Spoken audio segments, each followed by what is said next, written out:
Nous avons vu ce qu'était la cocaïne et ce que sont les complications liées à sa consommation. Intéressons-nous maintenant aux possibilités d'intervention du professionnel.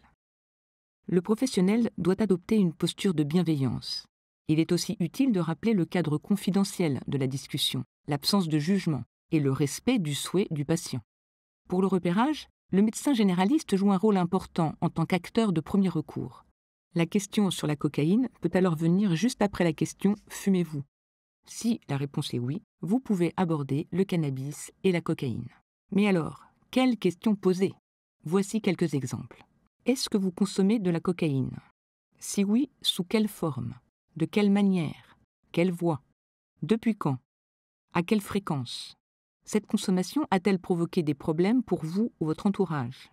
Souhaitez-vous modifier votre consommation? Si oui, comment? Souhaitez-vous être aidé? Souhaitez-vous des informations? Si vous en êtes d'accord, je vais vous transmettre les informations que j'ai sur la cocaïne.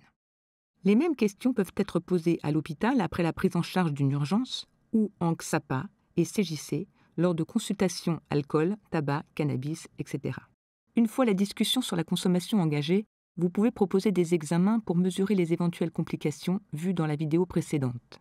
Électrocardiogramme, échographie cardiaque transthoracique, épreuve d'effort, IRM cérébral, sérologie VIH, VHB et VHC et examen en fonction du contexte d'IST, radiographie thoracique voire scanner thoracique, scanner du massif facial et, après sevrage, test neurocognitif de mémoire, d'attention, de concentration et sur les fonctions exécutives. Vous pouvez aussi réaliser le bilan biologique usuel, une échographie abdominale, un dosage urinaire de toxiques quantitatif et qualitatif, et en cas de consommation associée à l'alcool, transaminase, GGT et CDT. Enfin, il est important d'explorer d'éventuelles vulnérabilités psychosociales et comorbidités psychiatriques.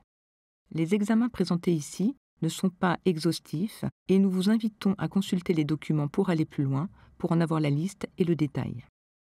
Vous avez posé la question. Vous avez repéré un usage. Vous avez lancé un bilan. Que pouvez-vous faire d'autre? Si les simples usagers peuvent de surcroît bénéficier d'une information à visée préventive et d'entretien motivationnel pour les aider à contrôler leur consommation, il est important de repérer les troubles de l'usage de cocaïne qui peuvent nécessiter un accompagnement plus intensif. Si vous ne pensez pas être en mesure d'assurer seul cet accompagnement de votre patient, et si vous jugez un accompagnement complémentaire nécessaire, des ressources existent dans le champ de l'addictologie. Il peut cependant être difficile de s'orienter dans ce paysage. Cette vidéo devrait vous aider à y voir plus clair. Les ELSA, équipes de liaison et de soins en addictologie, interviennent au sein de l'hôpital pour toutes les questions liées à l'addiction. Les XAPA, centres de soins d'accompagnement et de prévention en addictologie, peuvent proposer une prise en charge globale, médico-psychosociale, de personnes en situation d'addiction. Les CARUD, centres d'accueil et d'accompagnement à la réduction des risques pour usagers de drogue, ont la charge de l'accueil collectif et individuel des usagers actifs de produits, avec un accent sur l'accès au matériel de réduction des risques et l'accompagnement médico-social, notamment auprès des usagers les plus précaires.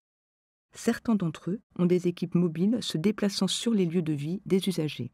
Pour les jeunes, les CJC, consultations jeunes consommateurs, accueillent et accompagnent des jeunes de 12 à 25 ans, leur apportent un soutien psychologique et un accompagnement socio-éducatif. À cela s'ajoutent les associations d'entraide regroupant des personnes ex-usagères de drogue, telles que les narcotiques anonymes, les alcooliques anonymes et la CAMRUP, ou les associations d'autosupport regroupant des personnes utilisant des drogues comme ASUD, psychoactifs ou psychonautes. Ces structures de soins sont des partenaires essentiels dans la prise en charge de personnes consommant de la cocaïne. N'hésitez pas à les contacter et à travailler avec elles. Pour plus d'informations, vous pouvez consulter les ressources affichées ici.